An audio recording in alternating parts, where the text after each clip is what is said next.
Bismillahirrahmanirrahim. Assalamualaikum warahmatullahi wabarakatuh.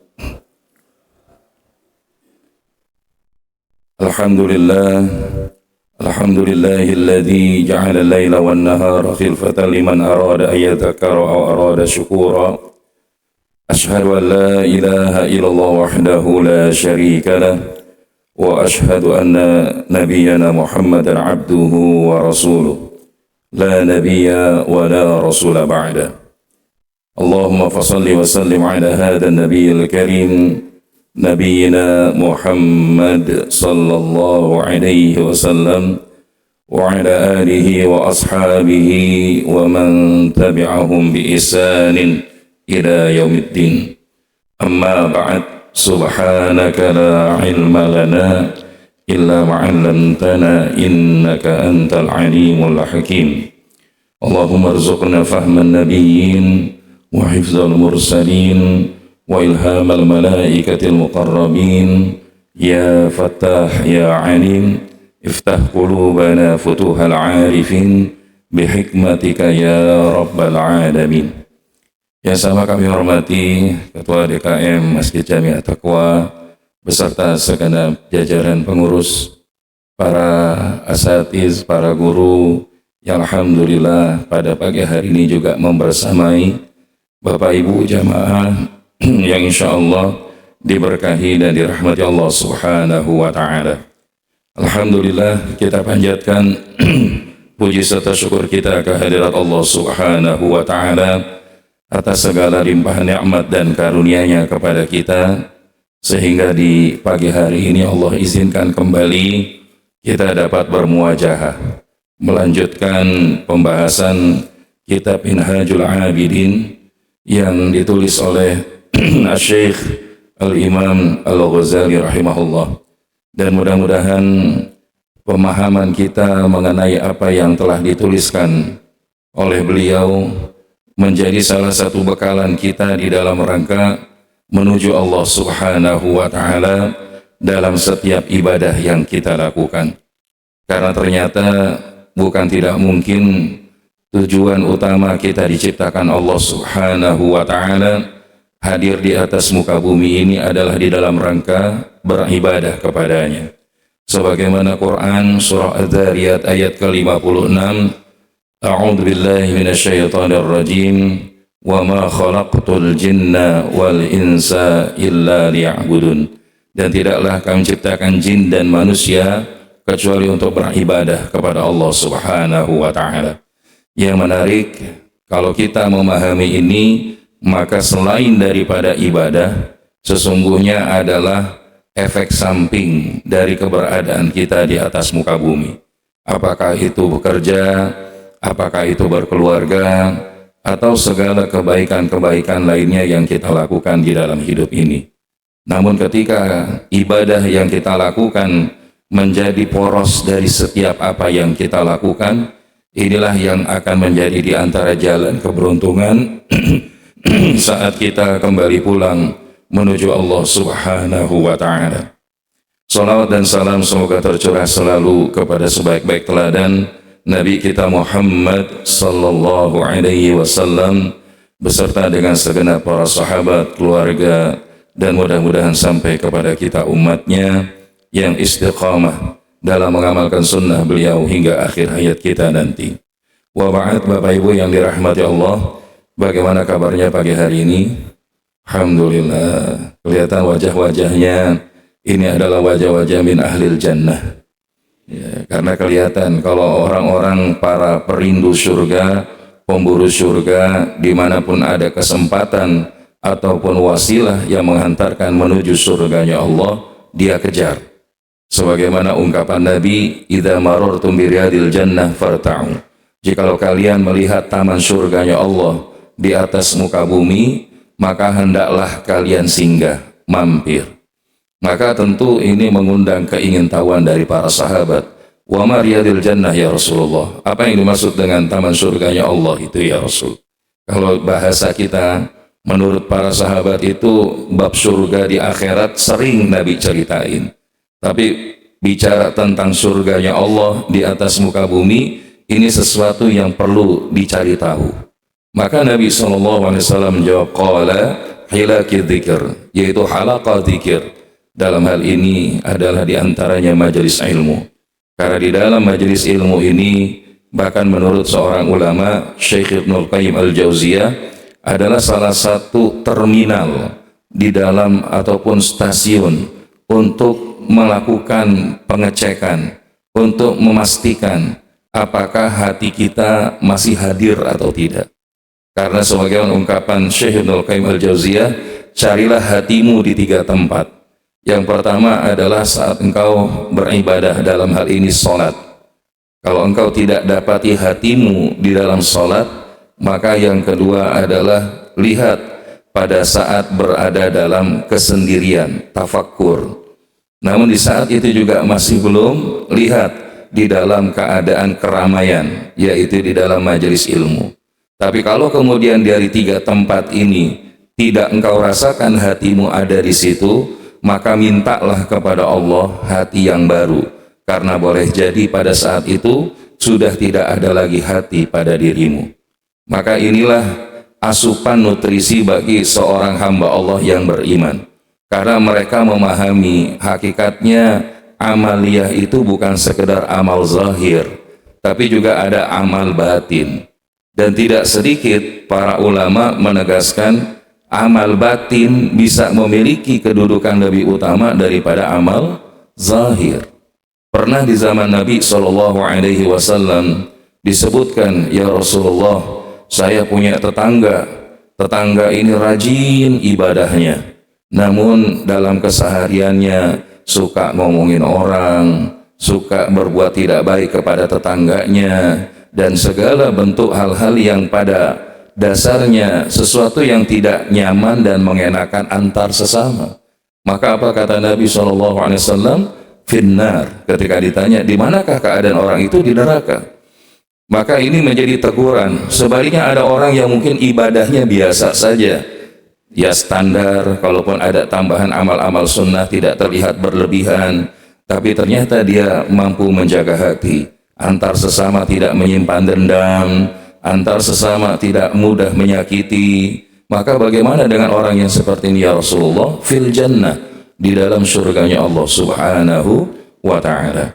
Maka bab hati ini menjadi satu konsentrasi yang penting untuk terus kita asah, untuk terus kita bersihkan, untuk terus kita lembutkan.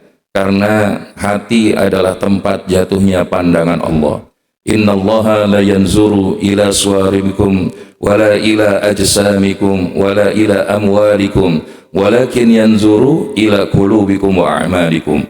Atau kama qala Nabi sallallahu alaihi wasallam, sesungguhnya Allah tidak melihat kepada sekedar pada rupa, penampilan, harta benda yang dimiliki, akan tetapi yang Allah lihat adalah hati dan amal-amal kalian. Maka termasuk ketika kita berada di bulan Zulhijjah ini, salah satu manifestasi bagaimana menghadirkan ibadah hati, termasuk juga ibadah zahir, itu hadir ketika kita berkurban, ketika kita berhaji. Bab haji, Sayyidina Umar pernah mengatakan, Al-Hajjul Kathir, ataupun disebut Al-Hajjul Qalil wa Rukbanun Kathir. Melihat banyaknya orang yang datang ke tanah suci, maka Sayyidina Umar mengatakan, yang pergi haji sebenarnya itu sedikit, tapi yang banyak itu apa? Wisatawan, turis. Maka kalau kita lihat, tidak sedikit hari ini, kalau di Indonesia 220.000 jamaah yang berangkat dari kurang lebih 3 sampai dengan 4 juta saudara-saudara muslim kita sedunia yang berangkat haji. Namun ternyata tidak semua yang berhaji betul-betul berhaji. Karena apa? Salah satunya tidak didasari dengan hati yang tertawajuhkan kepada Allah. Begitupun yang dia tidak pergi haji, ketika dia berkorban, maka hakikatnya korban bukan sekedar livery, persaingan. Pengen kelihatan, wah ini korban saya sekian, beratnya sekian. Tapi ternyata tidak ada hati yang tertawajuhkan kepada Allah. Karena hakikatnya bab korban itu adalah bagaimana menghadirkan ibadah hati, dan amal-amal kalian. Maka bab hati ini menjadi satu konsentrasi yang penting untuk terus kita asah, untuk terus kita bersihkan, untuk terus kita lembutkan. Karena hakikatnya bab korban itu adalah bagaimana menghadirkan ibadah hati, dan amal-amal kalian. pembuktian ketakwaan kita kepada Allah Subhanahu wa taala. Walaupun salah satunya Rasulullah perintahkan, besarkan hewan kurban kalian, karena sesungguhnya hewan kurban itu akan menjadi kendaraan pada saat berada di sirat, berada di jembatan. Maka kita berharap kesempatan yang tinggal beberapa hari ini, insya Allah kita dapat berkurban dengan kurban yang terbaik. Insya Allah sudah siap berkurban semua Bapak Ibu? Ya, karena kalau ditanya siap, insya Allah. Mau berkurban Bapak Ibu? Siap, Alhamdulillah. Karena ada orang yang kalau diajakin kurban, aduh Ustadz jangan ngomongin kurban, boro-boro nyari hewan kurban, yang ada tiap hari korban perasaan. Maka perasaan nggak bisa dikorbanin. Tapi kalau kita lihat ketika dia bilang nggak bisa sambil menghembuskan asap rokok, kira-kira pantas apa enggak? Kalau seseorang yang menjadi ahli hisab Dewan Suro, itu menghabiskan 25.000 untuk satu bungkus rokok, maka dalam 30 hari sudah terkumpul 750.000.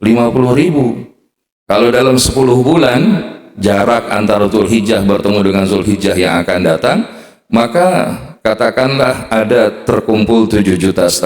Dapat nggak kambing yang bagus Bapak? Nah ini dia. Tapi hari ini kita kadang-kadang bilang, aduh Ustadz ekonomi susah. Bahkan kurs dolar hari ini hampir menyamai tanggal kemerdekaan bangsa Indonesia. Kapan tanggal kemerdekaan bangsa Indonesia? 17 Agustus tahun 45 kan? Maka kalau dolar sudah mencapai nilai tukar rupiahnya 17.845, ini sudah sampai level yang cukup mengkhawatirkan. Walaupun kita mungkin sebagian tinggal di desa, tapi sebetulnya dampak nilai tukar rupiah terhadap kurs mata uang asing sebenarnya bukan hanya berdampak kepada orang-orang yang mampu, yang tiap saat bisa keluar negeri, tapi ternyata itu juga berdampak kepada kita yang berada di bawah. Dalam arti apa? Bagaimana mendatangkan bahan bakar minyak, ini kan harus diimpor atau hal-hal lain. Dan ternyata begitu menggunakan kurs yang terus naik, maka bukan tidak mungkin cadangan yang kita miliki akan tergerus lebih banyak. Bahkan kemarin kami dihubungi beberapa pimpinan perusahaan yang bergerak di bidang tambang. Setelah ada sebuah kebijakan dari pemerintah bahwa ke depan baik itu sawit ataupun hasil tambang tidak boleh lagi jualan sendirian ke luar negeri, harus melalui satu lembaga.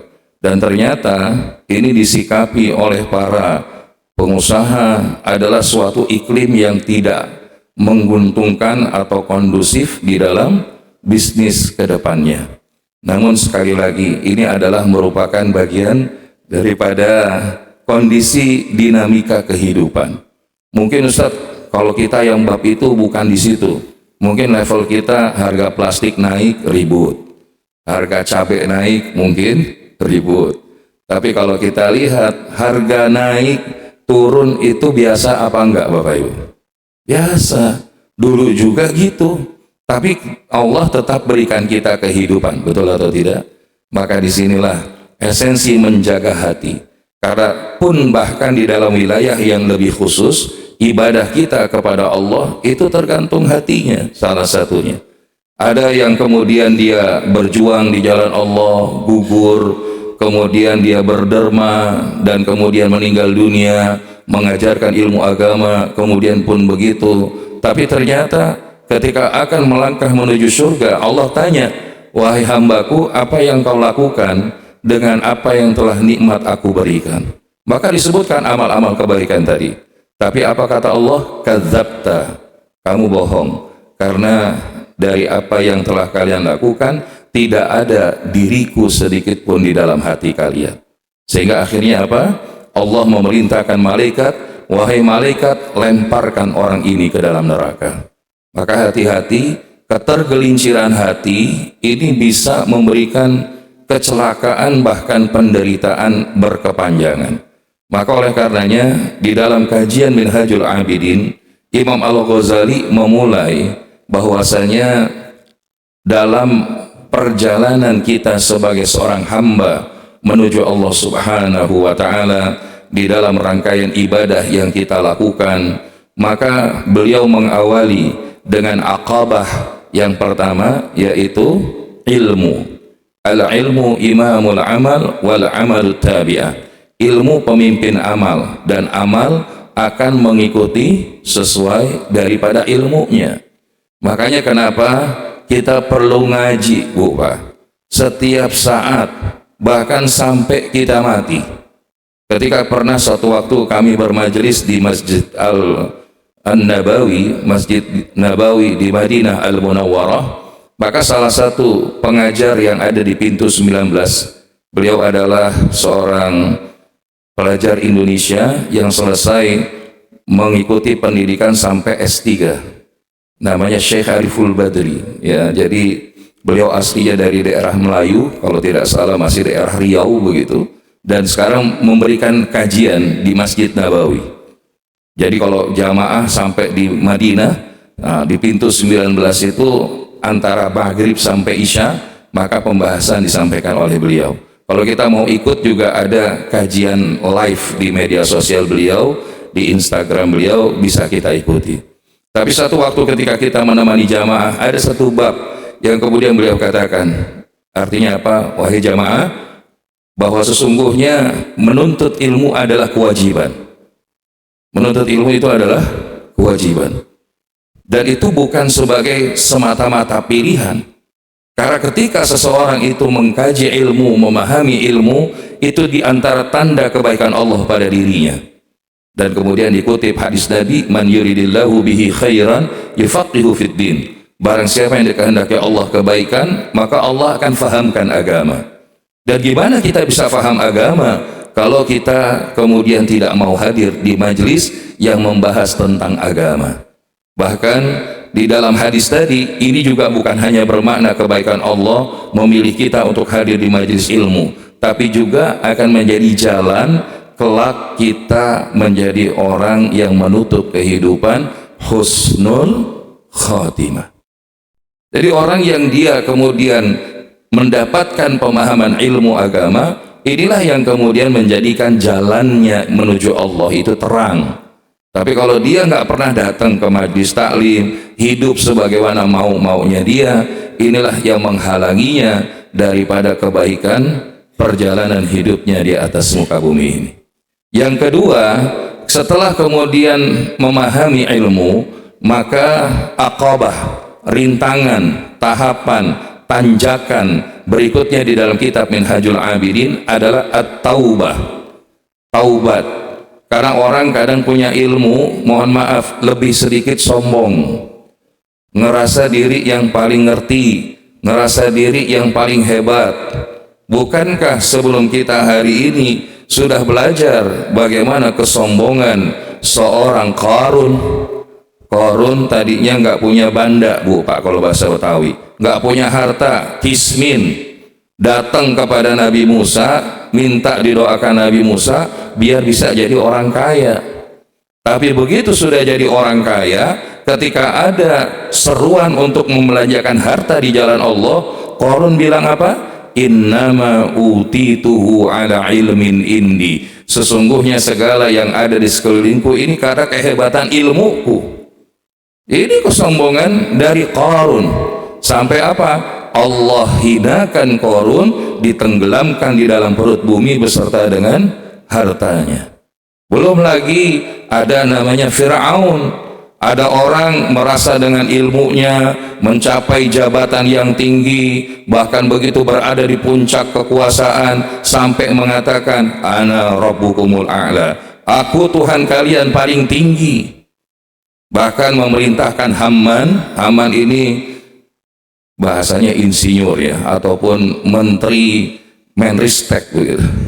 Dibilang, Haman, buatin menara yang tinggi, gedung yang tinggi, biar saya bisa tiap hari ngelihat Tuhannya Musa. Maksudnya siapa? Allah Subhanahu wa ta'ala. Dan ini kesombongan. 9 bala azab didatangkan kepada bangsa Mesir pada saat itu. Tapi setiap datang azab, apa kata Fir'aun? Wahai Musa, minta sama Allah biar azab ini diangkat, kalau azab ini terlewati, saya akan masuk ke dalam keyakinan sebagai seorang muslim. Tapi apa yang terjadi? Setiap selesai diangkat, begitu lagi dia. Diangkat, begitu lagi dia. Darah, belalang, segala macam azab itu. Tapi sampai satu waktu, begitu mengejar Musa alaihissalam beserta Bani Israel di Laut Merah, maka selamat Nabi Musa dan Bani Israel, namun Fir'aun dan tentaranya tenggelam di dalam Laut Merah. Ini adalah daripada kesombongan. Belum lagi iblis. Iblis bahkan kesombongannya halus. Apa? Ketika diperintahkan sujud kepada Adam selesai diciptakan oleh Allah, kata iblis apa? Ana khairum minhu. Aku lebih baik dari dia. Dia itu junior, saya senior. Mana ada ceritanya senior menghormati junior? Padahal bukan masalah senior atau junior, ini perintah Allah.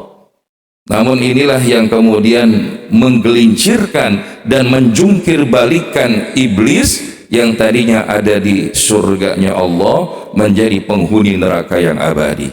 Maka benih-benih daripada keburukan ini bukan tidak mungkin ada pada kita.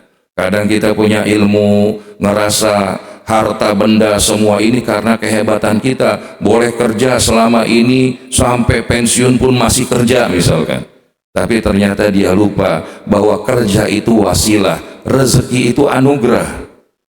Begitupun ada dia punya ilmu, dapat pangkat jabatan yang tinggi, sampai memandang receh, remeh kepada orang-orang yang di bawah ilmu dan kekuasaannya. Maka ingat bagaimana Fir'aun yang hampir menguasai 2/3 kekuasaan di atas muka bumi, Allah tenggelamkan dalam kehinaan. Begitupun iblis, sudah sampai derajat yang tinggi, tapi cuma gara-gara ngerasa lebih baik daripada yang lain, maka ternyata menggelincirkan iblis untuk berada di neraka abadi. Maka taubat ini penting bagi seorang yang meniti jalan kehambaan kepada Allah. Bahkan pernah ditanya oleh murid-murid Imam Al-Ghazali, Syekh, kenapa kok kita masih dikasih usia sama Allah sampai hari ini? Maka apa jawaban Imam Al-Ghazali? Karena kita masih diberikan kesempatan untuk bertaubat kepada Allah. Maka diantara bagaimana ilmu itu mendatangkan kebaikan, keberkahan, jangan kotori dengan dosa-dosa. Namun Allah mengingatkan dalam sebuah hadis qudsi, kullu ibnu adam khata' wa khairul khata'ina at-tawwabun. Setiap anak Bani Adam itu pernah berbuat salah, punya dosa, tapi sebaik-baik mereka adalah yang bersegera bertaubat kepada Allah Subhanahu wa ta'ala. Maka bab perkara taubat ini akan memberikan kita akses kebahagiaan. Bahkan Allah menjamin dalam Quran surat At-Tahrim ayat yang ke-8. Bismillahirrahmanirrahim. Ya ayyuhalladzina amanu tubu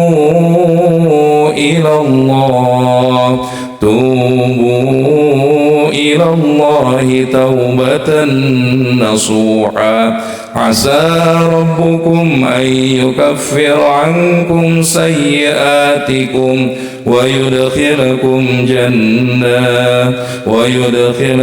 jannatin tajri min tahtihal anhar. Maka ini adalah janji Allah. Orang yang dia beriman kemudian senantiasa bertaubat dengan taubatan nasuha, maka niscaya dia akan mendapatkan daripada ampunan Allah, memperoleh surganya Allah, diampuni segala kesalahannya oleh Allah Subhanahu wa ta'ala. Karena orang-orang yang dia senantiasa sadar dosa akan senantiasa bertaubat kepada Allah. Bahkan Allah menyebutkan, innallaha yuhibbut tawwabina wa yuhibbul mutatahhirin. Sesungguhnya Allah mencintai orang yang bertaubat dan senantiasa membersihkan diri. Maka ketika kita sudah menapaki aqabah yang kedua, barulah kita hari ini menyelesaikan pembahasan aqabah yang ketiga.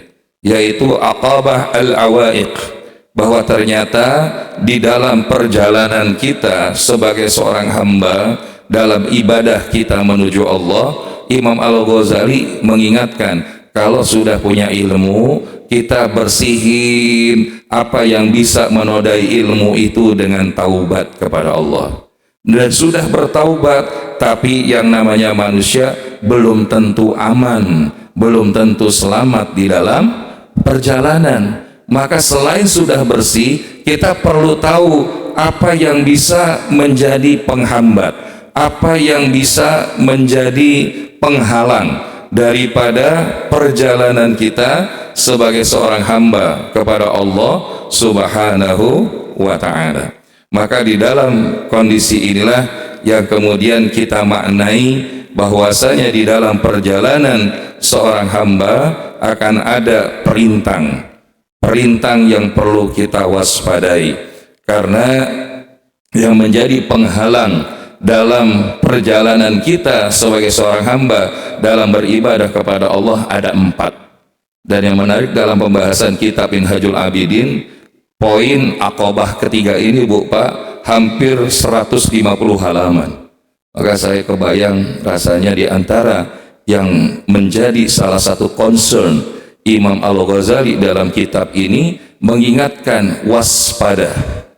Karena kita hari ini tahu ilmunya saat kita berjalan, udah berada di pit stop untuk ngisi bahan bakar, tapi kalau di tengah jalan kita nggak lihat rambu-rambu, bisa jadi kita mengalami kecelakaan.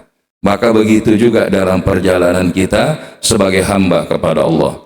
Dan Imam Al-Ghazali mengingatkan ada 4 penghalang. Dan kenapa saya menyampaikan ini dulu Bu Pak, mohon maaf, karena kita terakhir ketemu itu bulan Januari. Jadi Februari, Maret, April, Mei kita baru ketemu lagi. Maka izin saya merecall, mengambil kembali sehingga sambungan dari apa yang sudah disampaikan sebelumnya ini menjadi satu kaitan yang tersambung, yang utuh, sehingga kita melihat bahwa ini bukan parsial, tapi adalah sebuah perjalanan. Dan bab tentang al-awaiq atau penghalang menuju Allah Subhanahu wa ta'ala ini 4. Yang pertama adalah dunia, yang kedua adalah makhluk atau manusia, yang ketiga adalah syaitan, dan yang hari ini akan kita bahas adalah nafsu. Jadi perjalanannya sudah cukup panjang. Namun ala kulli hal, Imam Al-Ghazali mengingatkan dari 4 penghalang itu, maka ketahuilah wa'lamu an a'zama a'daika nafsuka allati baina, ketahuilah musuh terbesarmu adalah nafsumu yang dia berada di antara kedua sisi tubuhmu, janabuka. Jadi bahasanya ternyata di antara penghalang yang paling membahayakan, yang terbesar itu adalah nafsu. Dan ini kalau kita maknai bahwasanya perjalanan kita mungkin bisa jadi selamat dari dunia, godaan dunia. Kita sudah bahas karena ad-dunya mata'ul ghurur wa mal hayatud dunya illa mata'ul ghurur. Yang selamat yang bagaimana? Ketika kita menjadikan dunia mazra'atul akhirah, menjadi tempat bercocok tanam untuk kehidupan akhirat kita. Yang kedua, ada bisa jadi yang menghalangi kita untuk ibadah, semangat menuju Allah, manusia, support system yang toksik. Allah, ngapain sih rajin-rajin amat ngaji, kayak ngaji tiap hari pasti masuk surga aja, kan gitu. Kadang ada orang yang dia nggak seneng kalau kita jadi orang-orang yang baik, apalagi mengajak kepada kebaikan. Maka ada istilah gini, kalau orang soleh itu disukai banyak orang, tapi menjadi muslih belum tentu disukai oleh semua orang. Maksudnya apa? Ada orang ketika ngerjain amal soleh dia disenangi, Tapi begitu, udahlah, jangan saya aja yang berbuat baik, yuk kita sama-sama ramein masjid. Ah, ngapain Ustaz, urusan sendiri-sendiri. Mendingan daripada ke masjid ketahuan mancing, udah jelas hasilnya. Tapi bukankah kita pada saat datang ke majelis ilmu, datang ke masjid juga lagi mancing? Mancing apa? Ya, mancing kebaikan dalam hidup kita fid dunya wal akhirah. Maka ini adalah juga di antara penghalang. Yang ketiga, syaitan. Mungkin dia selamat dari dunia, mungkin dia selamat daripada godaan manusia yang lain, bahkan termasuk selamat daripada godaan syaitan. Walaupun syaitan dari depan, belakang, kiri, kanan. Kalau masih ingat nanti, kalau Ustadz yang pernah dibahas, insya Allah di pertemuan terakhir bulan Januari, dokumentasinya di kanal daripada YouTube kita, Masjid Jami At-Taqwa, insya Allah itu sudah terdokumentasikan. Jadi iblis, setan menggoda dari depan, belakang, kiri, kanan. Dan ketika di akhirat, orang-orang yang menjadikan iblis, setan itu sebagai teman karibnya dimintai pertolongan. Tapi apa kata setan? Udah tahu saya nggak benar, ngapain ngikutin? Dari ada dalam Quran surat Ibrahim ayat 22. Maka kita berlindung kepada Allah Subhanahu wa ta'ala daripada godaan syaitan yang terkutuk. Namun ternyata ketika dia selamat daripada tiga hal tadi, tapi tidak sedikit justru yang menggelincirkan kebanyakan mereka para pejalan menuju Allah Subhanahu wa ta'ala adalah nafsu di dalam diri. Apa sih nafsu itu? Nafsu itu adalah secara bahasa jiwa atau diri maupun kecenderungan batin. Apa bedanya nafs dengan qalb? Karena kita sering dengar ada nafsun, ada qalbun. Maka kalau kita lihat, nafsun itu ibaratnya mobil, qalb drivernya. Makanya dalam wilayah nafsu itu ada namanya nafsul mutmainnah, itu yang paling bagus tuh. Di tengahnya ada nafsul lawamah, di bawahnya ada nafsul amaratu bisu. Nah, sementara qalb itu ada yang bahasanya itu qalbun marid, ya, hati yang sakit. Ini yang dia ada di pertengahan. Kalau dia nggak beresin, maka bisa jadi qalbun mayyit, qalbu atau hati yang mati. Tapi di atas qalbun marid ada namanya qalbun salim.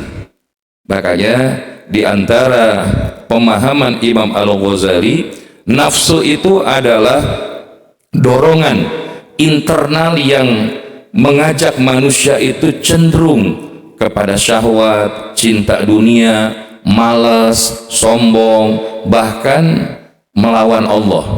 Itu nafsu manusia. Dalilnya Quran surah Yusuf ayat 53. Karena bahkan Nabi Yusuf alaihissalam mengatakan, innan nafsa la amaratu bisu illa ma rahima rabbi.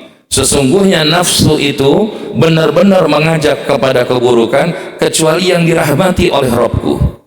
Maka dalam pembahasan mengenai Nabi Yusuf, Bu, Pak, apa di antara salah satu ujiannya Nabi Yusuf? Ya, kalau insya Allah Ustaz Haji Yusuf Amin Abi. Tapi kalau Nabi Yusuf ini ceritanya, karena tidak ada kisah di dalam Al-Quranul Karim yang satu surah itu kemudian menceritakan tentang kisah seorang Nabi dan Rasul selain daripada kisah Nabi Yusuf alaihissalam. Dan Nabi Yusuf ini kalau bahasa guru kami Abi Amir Faisal, beliau katakan Nabi Yusuf itu hidupnya kayak roller coaster, kadang di atas dimuliakan oleh Allah, di tengah para saudaranya melaporkan kepada ayahnya Nabi Yakub, ayah tadi malam saya mimpi bahwa 11 bulan mereka kemudian sujud kepadaku termasuk bulan. Maka kata Nabi Yakub, hati-hati nak, jangan cerita sama abangmu. Karena apa? Nabi Yakub mengetahui daripada ketinggian kedudukan Nabi Yusuf alaihissalam. Tapi yang terjadi apa? Turun saudara-saudaranya bersekongkol, bersiasat, bawa Nabi Yusuf ke dalam hutan. Untuk apa? Diceburin ke dalam sumur yang nggak kepake. Dan kemudian ngaku sama ayahnya, wahai ayah, itu Yusuf tadi habis diterkam sama binatang buas. Nih lihat bajunya aja penuh dengan darah gitu. Padahal itu darah binatang buas yang ditumpahkan di situ. Akhirnya Nabi Yusuf berada di dalam sumur, tapi kemudian ada rombongan Al-Aziz. Al-Aziz ini di antara pejabat negeri Mesir pada saat itu, kemudian ngangkat Yusuf, dibawa ke Mesir. Karena parasnya tampan, akhirnya banyak yang terpikat. Salah satunya siapa? Zulaikha. Zulaikha ini siapa? Istri Al-Aziz. Akhirnya kalau bahasa kita, ini jadi bucin. Apa itu bucin? Ya, bukan budak korporat, budak cinta. Ya, budak cinta. Jadi bucinnya itu apa? Kalau ada ngelihat Nabi Yusuf, itu sampai kehilangan akal. Ya, kalau ada orang ngomong tentang Yusuf, dia punya cincin, dia kasih itu cincin. Punya perhiasan, orang ngomongin Yusuf dikasih itu perhiasan. Sampai segitu ngebetnya sama Nabi Yusuf. Nah, ibu-ibu PKK lainnya bilang, lihat tuh Zulaikha bucin sama Yusuf, gitu ya. Maka satu waktu diundang tuh ibu-ibu pejabat. Nah, setelah ibu-ibu pejabat megang apel sama pisau, dicetekin sama Zulaikha. Maka datang Nabi Yusuf. Nabi Yusuf lewat, padahal bukan lagi di catwalk ya, cuma lewat doang. Tapi apa yang terjadi? Itu ibu-ibu pejabat rata-rata mereka nggak sadar bukan ngupas apel, tapi ngiris tangan. Ya sampai berdarah.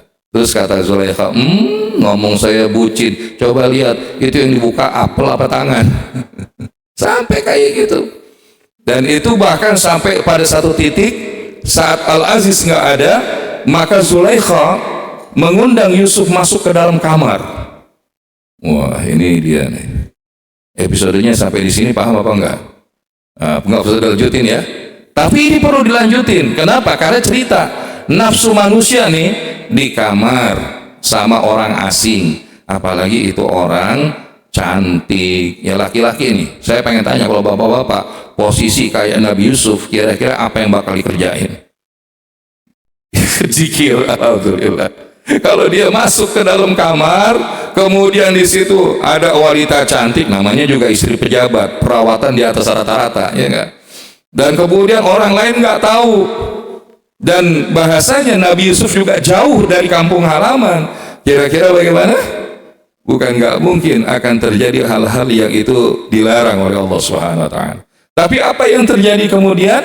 Dalam sebuah riwayat tafsir atau ada sebuah pemahaman mufassir, itu Nabi Yusuf sudah hampir membuka tali celananya.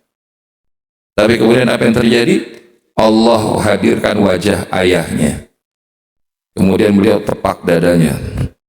Dan inilah yang kemudian bahasanya menjadi terapi. Kalau ada orang yang bahasanya cenderung ingin berbuat yang nggak baik, waspada. Karena nafsu itu mendorong kepada keburukan. Dan akhirnya apa?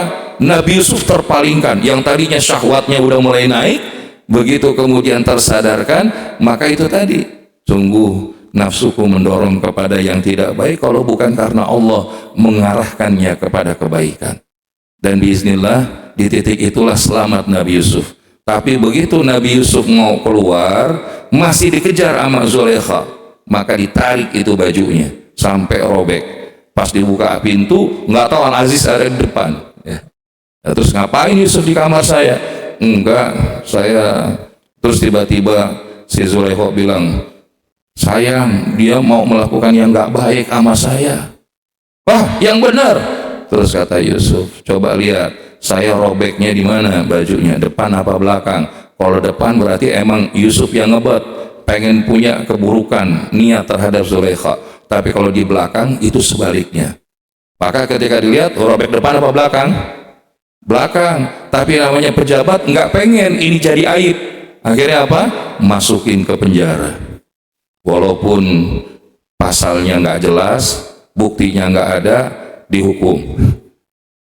Ya, jadi bukan baru hari ini model kayak begitu, dari dulu juga begitu ada. Dan wahiyatubillah. Ini gambaran Bapak Ibu, Nabi Yusuf ada di penjara. Maka ketika ada di penjara, bahasanya apa? Ada yang kemudian di antara penghuni penjara mimpi begini, begini, begini, begini. Maka dikatakan, oh nanti kamu akan begitu-begitu, ditafsirkan mimpinya. Nah, begitu kemudian udah mau keluar, nanti kalau kamu keluar bilangin, saya bisa mentakwilkan mimpi itu. Sampai kemudian raja punya mimpi, ya 7 sapi gemuk akan dimakan oleh 7 sapi yang kurus. Nah, Nabi Yusuf tahu nih, Allah kasih kemampuan tafsir mimpi. Tapi pengen diceritain, lupa orang yang udah bebas itu, gitu. Sampai akhirnya ada kesempatan itu datang, singkatnya bahwa kerajaan saat itu perlu bersiap. 7 tahun diberikan masa subur, tapi nanti akan ada 7 tahun masa paceklik. Ini dalam pendekatan ilmu ekonomi adalah 7 years cycle of economic. Jadi ada siklus 7 tahunan ekonomi. Ekonomi bagus, tapi nanti akan ada masa ekonomi itu going down, berada dalam keadaan keterpurukan. Maka kalau dia punya penjagaan yang bagus, maka nanti dia akan mampu bertahan pada saat paceklik. Terus kemudian gimana caranya? Maka Yusuf mengajukan diri, wahai raja, angkatlah aku jadi menteri keuangan. Ya. Kenapa? Inni hafidhun alim. Sesungguhnya saya mampu menjaga. Di antaranya apa? Selain menjaga diri, menjaga aset. Dan memiliki pengetahuan, ilmu ngelola manajemen keuangan. Dan ini ternyata dalam Islam, kita memang nggak ngejar jabatan, tapi kalau dia punya kemampuan, jangan biarkan kemudian orang yang tidak punya kemampuan mengambil peran yang akhirnya membawa kepada kecelakaan dan kehancuran. Ya, jadi jangan sampai kita memilih orang yang salah pada peran yang vital di tengah kebanyakan orang. Nah, saat itu raja percaya, maka Nabi Yusuf diangkat jadi bendaharawan Mesir. Dan ketika diangkat jadi bendaharawan Mesir, bisa melewati 7 tahun yang tidak baik setelah 7 tahun sebelumnya menjaga aset. Dan Bapak Ibu yang dirahmati Allah, dari titik inilah kemudian Nabi Yusuf naik jadi raja.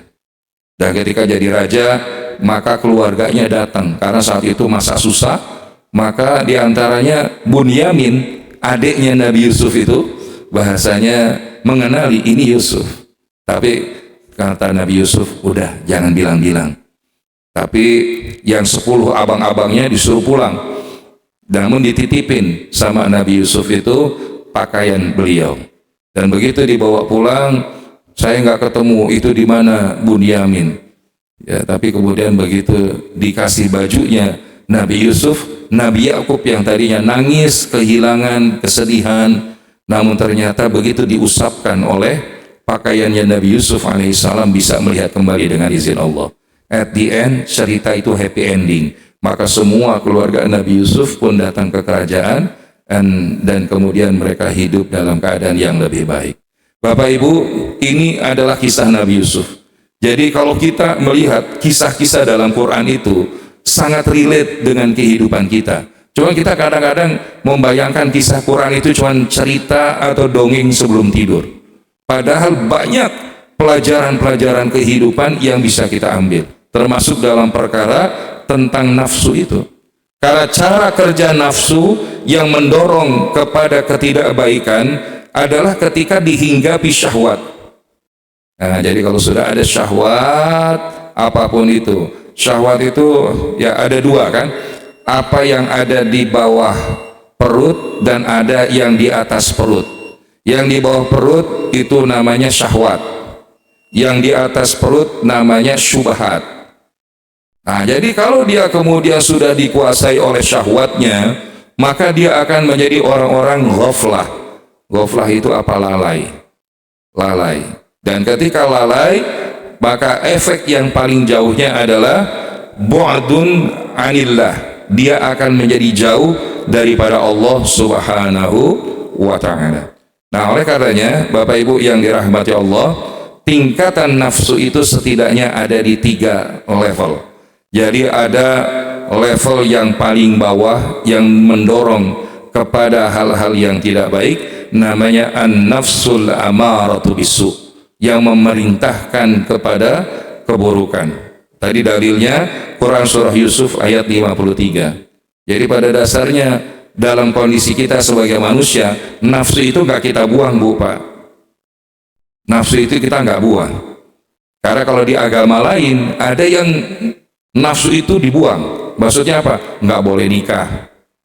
Atau ternyata ketika misalkan pimpinan-pimpinan agama itu nggak boleh nikah, terjadi penyimpangan-penyimpangan, dan ini banyak kasusnya. Nah, jadi nafsul amaratu bisu. Yang kedua, yang di pertengahan, namanya nafsul lawamah, yaitu nafsu yang kalau bahasa kita on off, sekali maksiat, sekali tobat. STMJ, sholat terus, maksiat jalan. Karena apa? Nafsul lawamah, dia senantiasa menjela diri, jatuh bangun di dalam taubat. Padahal kalau kita lihat di dalam Quran surat Al-Qiyamah, maka sesungguhnya manusia itu berada di dalam keadaan yang selalu seperti itu, bidnafsil lawamah. Ya, jadi manusia nafsu cenderung mendorong sekali naik sekali turun. Tapi kalau dia terkondisikan, maka dia akan sampai pada nafsul mutmainnah. Nah, inilah yang kita harapkan di ujung perjalanan hidup kita. Allahnya manggil, ya ayyatuhan nafsul mutmainnah, irji'i ila rabbiki radiyatan mardiyah, fadkhuli fi ibadi wadkhuli jannati. Inilah yang kita harapkan. Wahai yang berjiwa tenang, kembalilah kalian, keluarlah kalian dalam keadaan ridho dan aku ridhoi, maka masuklah ke dalam golongan hambaku dan masuklah ke dalam surgaku. Maka di dalam Islam nafsu tidak dibuang. Di dalam kitab Minhajul Abidin, nafsu itu dijinakkan, ditundukkan, dikelola, dimanage. Gimana caranya agar kemudian Allah mengizinkan kita mencapai nafsul mutmainnah? Maka di dalam kitab Minhajul Abidin, Imam Al-Ghazali menyebutkan di dalam dua kiat penjagaan. Yang pertama adalah at-taqwa dan yang kedua adalah wara. Apa itu at-taqwa? Bagaimana itu wara? Itulah yang akan menjadi pembahasan kita di pertemuan yang akan datang. Karena pembahasan di bagian ini hampir 120 halaman, itu yang terjemahnya saja. Maka kalau kita lihat di dalam teksnya ini lebih hampir 140 halaman. Namun kita coba untuk kemudian mengambil referensi sekaligus resume yang itu lebih mudah untuk kita pahami. Bahkan kalau misalkan Ustadz, ada nggak infografis dari pembahasan itu? Insya Allah kami sudah buatkan Bapak Ibu. Nanti kalau sekiranya Bapak Ibu mau, ini salah satu yang kemudian kami bahasanya kumpulkan menjadi sebuah cara belajar yang lebih mudah untuk dipahami. Jadi kita memahami daripada dengan izin Allah teks aslinya, kemudian kita pahami, kita praktekkan, kita jalankan, dan kemudian kita luaskan. Nah, biiznillah kalau ini kemudian dilihat dibagi menjadi hampir 7 bagian. Tapi kita sudah membahas di antaranya 2 bagian. Karena bab tentang nafsu ini adalah di antara penghalang yang paling berbahaya di dalam perjalanan kita sebagai seorang hamba. Dan alhamdulillah karena sudah syuruk, saya berikan kesempatan kalau memang ada yang ingin bertanya sebelum kita akhiri. Waalaikumsalam warahmatullahi wabarakatuh.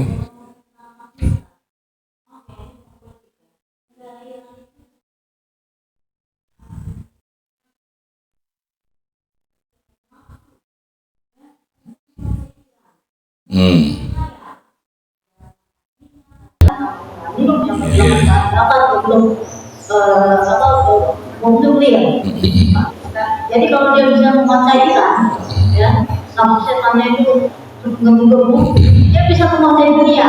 Nuklir ada di tangan dia, ya, begitu. Jadi yang saya tanyakan Ustaz, pihak Iran itu kan jadi terpaksa berperang ya misalnya. Apakah itu apa namanya itu merupakan perang fisabilillah, merupakan fisabilillah? Dan kalau pihak Mustafa itu namanya yang aneh, apakah mereka itu sahih juga? Begitu saja Ustaz. Makasih. Wassalamualaikum warahmatullahi wabarakatuh. Waalaikumsalam warahmatullahi wabarakatuh. Bismillahirrahmanirrahim. Al-ma'rakah bainal haq wal batil. Peperangan antara yang hak dan yang batil itu akan terus terjadi. Bahkan di antara min ayatil kubra, di antara tanda-tanda kiamat yang besar itu adalah al-malhamah, peperangan. Nah, jadi bab tentang ini kapan waktu kita bahas dengan pendekatan hadis Nabi SAW tentang di antara min ayatil kubra, tanda-tanda kiamat yang besar. Karena ada tanda-tanda kiamat yang sughra, tanda-tanda kiamat yang kubra. Kenapa kok perspektifnya dibawa ke sini? Karena kalau kita hanya mengikuti subjektivitas pikiran, lalu kita itu akan menjadi ambigu, bahkan absurd ketika melihat sebuah fenomena dan kejadian. Menurut informasi yang saya tahu begini. Tapi biasanya informasi dari mana? Medsos. Medsos itu nggak bisa dijadikan sebagai standar kebenaran, karena dia adalah alat bantu di antara salah satunya jalan menemukan dan mencari kebenaran. Maka dari mana sumber kebenaran itu kalau bukan dari Allah dan Rasulnya? Maka disinilah kita perlu mendudukkan. Nah, oleh karenanya yang kedua, bagaimana pensikapan kita terhadap apa yang terjadi di Iran? Maka sekali lagi, di satu sisi kalau dia masih mengucapkan dua kalimat syahadat, memiliki Allah yang sama, Nabi yang sama, dia saudara kita. Dia saudara kita. Karena hari ini tidak sedikit umat, khususnya di Indonesia, tertutupi dengan bahasa, Iran ini kan yang banyak syiahnya. Padahal di tengah yang syiah itu ada yang sunni.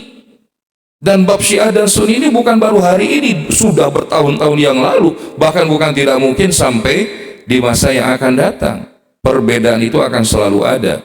Namun yang perlu digarisbawahi, kalau memang Iran itu bukan saudara kita, kenapa di Saudi Arabia pemerintahan kerajaan Saudi mengizinkan jamaah masyarakat dari negeri Iran mereka berhaji ke Baitullah?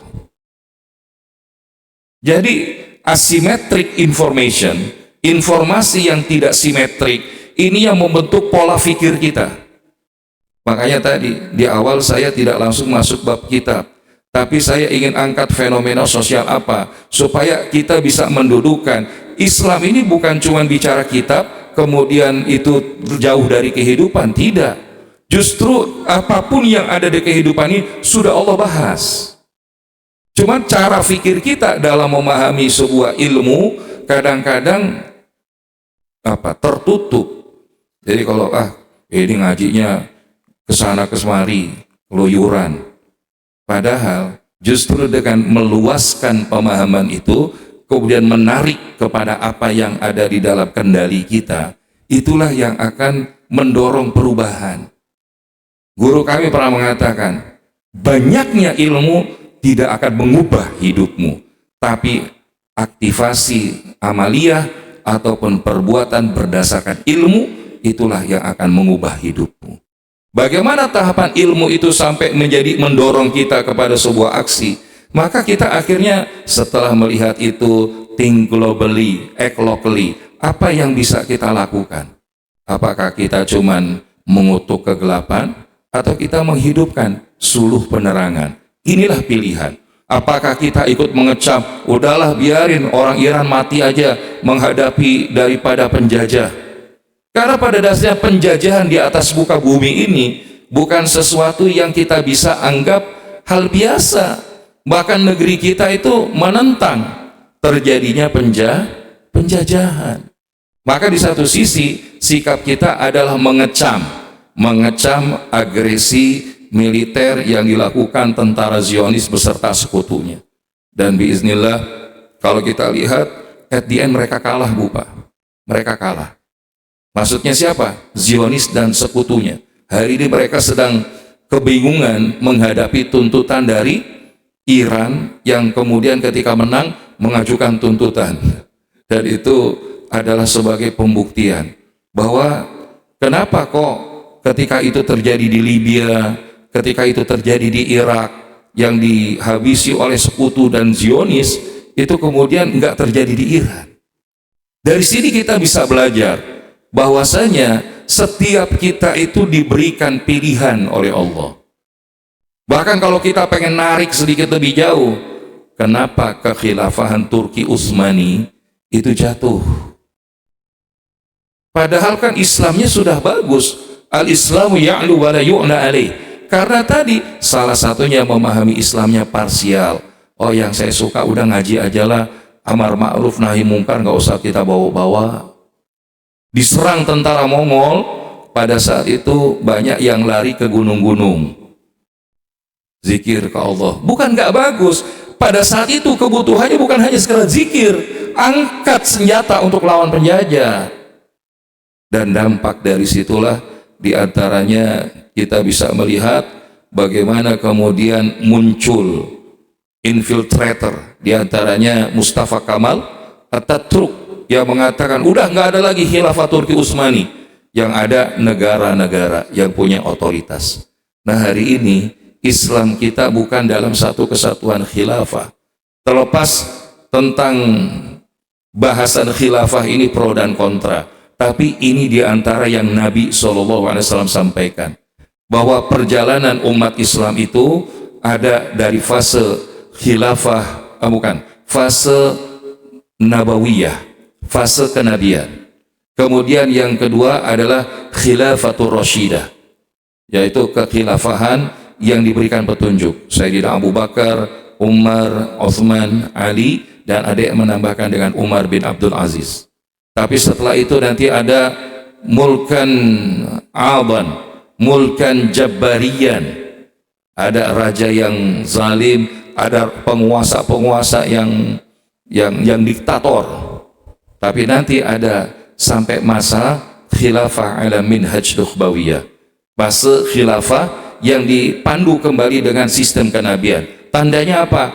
Ketika Imam Al-Mahdi itu dibayat oleh seluruh kaum muslimin di dekat Ka'bah, dan Nabi Isa alaihissalam itu beliau ikut bermakmum di belakang Imam Al-Mahdi. Dan ini adalah episode yang Rasulullah sudah jelaskan. Jadi kalau hari ini ada perang Iran, entah setelah ini ada perang apa lagi, maka kita intinya jangan mudah termakan informasi-informasi yang tidak jelas, yang tidak valid. Dan yang terakhir adalah melihat ini apa yang bisa kita lakukan. Karena yang bisa kita lakukan itu setidaknya 4P. Apa? Pertama adalah pikiran, yang kedua adalah perasaan, yang ketiga adalah perkataan, dan yang keempat adalah perbuatan. Inilah yang dalam kendali kita. Misalkan, wah kalau kita melihat kejadian di Iran, pikiran kita, perasaan kita nggak nyaman. Di situ ada saudara kita. Pikiran kita akan katakan apa yang bisa saya lakukan untuk mendukung saudara kita di sana. Kemudian perkataan, kita akan mengatakan mereka saudara kita. Maka kita nggak menerima kalau ada satu tetes darah pun tertumpah dilakukan oleh orang-orang zalim, oleh orang-orang kufar. Maka perbuatan kita apa? Salah satunya kita hadir di majelis ilmu, kita kemudian hadir memberikan solidaritas dalam peran kita sebagai masyarakat yang berbangsa dan bernegara, mengecam daripada perbuatan-perbuatan itu. Karena apa? Kita kalau kemudian langsung terbang ke Iran membantu mereka berperang, atau kita ke Palestina langsung berperang di sana, bukan tidak mungkin justru kita malah jadi hambatan. Nah, jadi ini tentu kalau sudah satu komando misalkan itu datang dari Al-Mahdi, maka ini sudah tidak ada alasan lagi. Makanya sebetulnya at the end kita itu sudah semakin dekat dengan akhir zaman. Maka berita-berita yang muncul jangan sampai jadi sampah di pikiran kita. Salah satunya apa? Bersihin dengan ikut ngaji, supaya informasi-informasi seperti ini tidak menjadi informasi yang menyesatkan. Sehingga dengan demikian bab nafsu manusia, itulah mereka yang ingin punya lebih. Karena pada akhirnya perang Iran selain berpotensi memiliki nilai-nilai agama, ada nilai-nilai cuan di baliknya. Karena ada konsep 3G, gold, gospel, glory. Nah, goldnya itu apa? Minyak misalkan. Itu yang melatar belakangi di antara peperangan. Dulu penjajah datang ke kita apa? Karena hasil bumi di Indonesia luar biasa. Gospel, yaitu tadi mereka dengan crusade war, dengan perang suci, ingin memerangi yang di luar agama mereka. Kemudian glory, agar mencapai sebagai ya pemenang di atas semuanya. Itu nafsu. Maka bagi kita dalam Islam bukan itu. Menang versi kita itu kalau kita bisa menjadi hamba Allah yang sebenarnya dan pulang kembali kepada Allah dalam keadaan yang Allah ridhai. Wallahu a'lam bishawab. Mudah-mudahan bisa menjawab. Baik. Waalaikumsalam. Ibu-ibunya rajin ya. Silakan. Boleh satu lagi ya.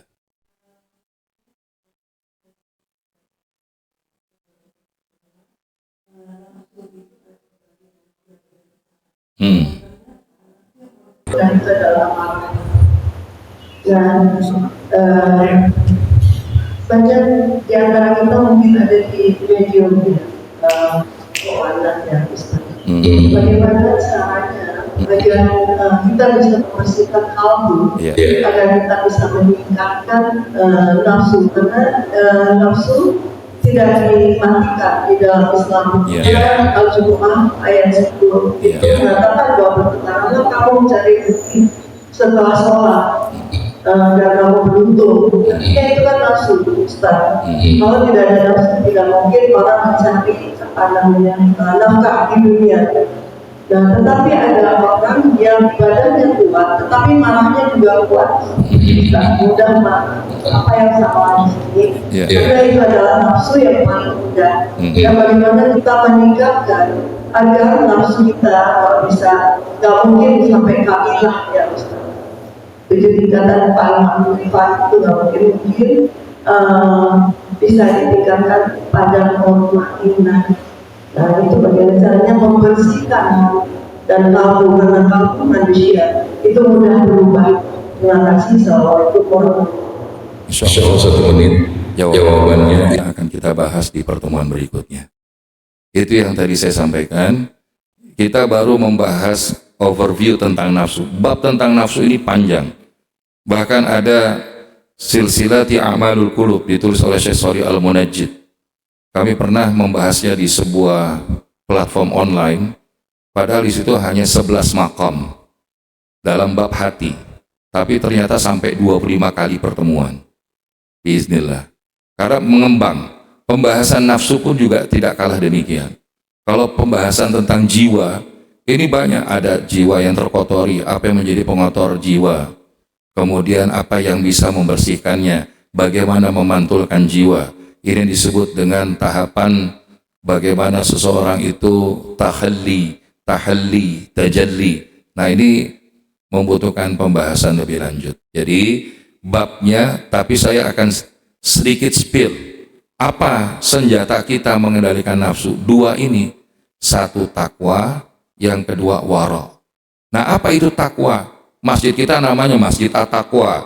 Nah tapi bagaimana pemaknaan takwa itu? Nanti kita akan lihat dalam pembahasan berikutnya mengenai takwa. Kita bahas maknanya, apa keuntungannya, apa poros takwa, apa level takwa, bagaimana tingkatan takwa, sampai kemudian praktisnya seperti apa. Nah ini masih perjalanan berikutnya Bu. Ya, jadi mudah-mudahan dalam bab ilmu kita bisa bersabar. Karena insya Allah ilmu itu pada dasarnya bukan tentang sekedar nice thing to know, wah menarik untuk kita tahu, tapi bagaimana ilmu itu drive being a good or better person, mendorong kita menjadi hamba yang lebih baik. Maka insya Allah bab tentang yang Ibu tanyakan, mohon maaf, insya Allah akan kita bahas di pertemuan berikutnya. Mudah-mudahan disampaikan ini ada manfaat Bapak Ibu, karena Bapak Ibu ada aktivitas lain dan juga melaksanakan sholat sunnah syuruk yang tinggal beberapa menit lagi sebelum masuk waktu duha. Maka sejenak kita membacakan Ummul Quran suratul Fatihah. Semoga Allah jadikan ilmu yang kita fahami menjadi ilmu yang mendatangkan keberkahan dari Allah, mendorong kita menjadi hambanya yang lebih baik. Dan kita bacakan juga di dalam Al-Fatihah kepada saudara kita yang sedang melaksanakan ibadah haji, mendapatkan haji yang umrah ataupun haji yang mabrur atau mabrurah, yang diberikan keselamatan, sehat walafiat tanpa kurang suatu apa, baik dalam keberangkatan, pelaksanaan hingga kembalinya. Dan juga dalam Al-Fatihah kita semoga Allah cukupkan, mampukan kita dengan daripada kurban terbaik yang kita lakukan tahun ini, dan menghantarkan menuju kurban hari Selasa itu bertepatan dengan hari Arafah. Dan hari Arafah ini adalah puncak ibadah haji yang dilakukan oleh jamaah haji. Sementara kita di tanah air insya Allah disunnahkan untuk berpuasa sunnah. Karena puasa sunnah di hari Arafah diharapkan oleh Nabi menghapuskan dosa setahun sebelumnya dan menghapuskan dosa setahun yang akan datang. Perbanyak zikir, perbanyak minta kepada Allah, diberikan keselamatan pribadi, keluarga, juga negeri ini dan juga seluruh kaum muslimin. Ala hadhihi niyyah wa ala kulli salihah. Sya'ilillahum al-Fatihah. A'udzu billahi minasy syaithanir rajim. Bismillahirrahmanirrahim. Alhamdulillahi rabbil alamin. Ar-Rahmanir Rahim. Maliki yaumiddin. إياك نعبد وإياك نستعين اهدنا الصراط المستقيم صراط الذين أنعمت عليهم غير المغضوب عليهم ولا الضالين آمين رب اغفر لنا ولوالدينا آمين آمين آمين يا الله يا مجيب السائلين اللهم بحق الفاتحة وبكرمة الفاتحة وبمعجزة الفاتحة يا الله بها يا الله بها يا الله بها بحسن الخاتمة اللهم اجعل جمعنا هذا جمعا مرحوما وتفرقنا من بعده تفرقا معصوما اللهم اجعل حجنا حجا مبرورا وسعينا سعيا مشكورا وذنبنا ذنبا مغفورا وعملنا عملا صالحا مقبولا وتجارتنا تجارة لن تبور يا عالم ما في الصدور أخرجنا من الظلمات إلى النور ربنا تقبل منا دعاءنا وصلاتنا وحاجاتنا وقرباننا وتوبتنا توبة نصوحا وكل أعمالنا يا الله واختم لنا بحسن الخاتمة ولا تختم علينا بسوء الخاتمة برحمتك يا أرحم الراحمين ربنا آتنا في الدنيا حسنة وفي الآخرة حسنة